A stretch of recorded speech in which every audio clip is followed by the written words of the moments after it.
And thank you all for joining us here today. We're joined today by an important and gifted advocate for New York and our nation, my friend and colleague, Congressman Mike McMahon. And the purpose of this really is to introduce him to this community and to people here. I have known Mike for years. I've worked with him on many issues. It's very clear he's a very true friend of the Jewish community. He has been a very strong supporter of Israel, a strong supporter of Israel's right to defend herself, which shouldn't be in any question, but seems to be these days. We stood together in condemning the so-called Freedom Flotilla to Gaza before it sailed and while it was sailing and before the Israelis took the action they did in pointing out that the Israelis were going to have to act, in voting to authorize assistance to Israel for self-defense, and lambasting the blatantly anti-Israel and unconscionable Goldstone report. Mike has been a strong supporter of tough sanctions against Iran. He is a member of the Foreign Affairs Committee and of the Middle East Subcommittee. It's a subcommittee on Middle East and South Asia, which obviously is key. It's a small subcommittee, not that many members, but it's a key subcommittee for obvious reasons. He is, I think it's important that the people in this community get to know him because he is, and he will become even more so, an asset to Brooklyn, to Staten Island, to New York, and we should embrace him as a friend and an ally of this community. So with that introduction, the real purpose of this meeting is to get to know Mike McMahon. Never realized really what it's like to deal with the daily threat of terrorism and what that means. And I think we learned it very starkly and very poignantly on that day. And we are still in Washington, and Jerry is an incredible leader on doing legislation to help the victims of 9/11 get their health benefits. And here we are, 9 years later, still dealing with that. So it became clear to me what it's like, that bond I think that we have with Israel and America became even stronger for New York. I think for New York's bond, it became that much stronger.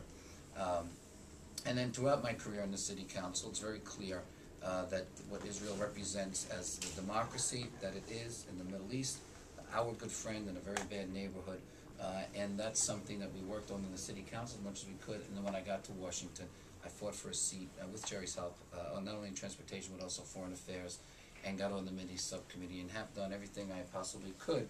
The first vote we took was on the Gaza resolution supporting Israel's actions there, as Jerry said, and that was, we talked about that even before we were sworn in, and throughout with the Iranian sanctions, the Goldstone report. I had the privilege and honor of actually marshalling or managing the Iron Dome legislation on the chamber floor, which was then immediately signed by the president. I assume everybody here knows what Iron Dome is. It's an anti-missile system. $5 million. 200 million.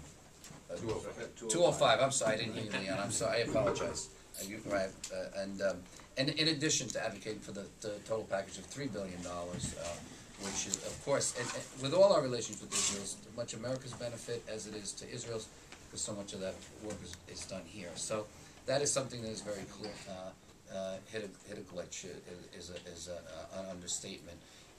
Like any campaign, we're always looking to see what our opponents are doing and to try to figure out where they're getting support from. And I have two Republicans who are running, and one was raising more than the other, and so every quarter it's posted who's giving money to whom. So my campaign, my finance staff, as any campaign will do, and it's legal, got the list and was looking at the names and prepared a list of people who are outside the district. And the predominance of those names are Jewish names, as told to me by my finance person, who took the list and said, okay, out of district, and said this is a Jewish list. It sat on her desk. It went nowhere. That in of itself is not appropriate, but it sat on her desk. And I apologize for that first step. And then the second step is that someone who's doing communications, a woman who I had some indications, totally unrelated to this issue, that was perhaps not up to the job. And the problem is in private life, if you keep an employee who is less than perfect, it's just you suffer a little bit, but in public life you can get into trouble. The communication person took that list and actually handed it to a reporter and said, this is the money from outside the district. He said, well, it says here Jewish list. Oh yeah, that's Jewish money too. That's never a message from our campaign. It's not something that we believe in, other than to look at where is support coming from inside the district, outside the district. As you know, I've apologized for that. I can't be any more sincere or any more adamant in the apology for that, and certainly understanding the history of the Jewish people with that type of message. And she was fired immediately. And what type of it's not a lack of sensitivity. It's not a lack of misunderstanding. It's a mistake that happened, and we've done everything that we can to make that clear, and we will continue to do that. And we just ask everyone to please understand, to look at the record, to understand that a mistake happened. It was unacceptable, and we did everything that we can to rectify that. And I will hope to have your friendship, hope to earn your support in the future. Hope you understand that we are someone who, that I am someone who believes so much in my community, in my city, what makes this country great. It is its diversity, it is its partnership with Israel, and those are things that I will always believe in.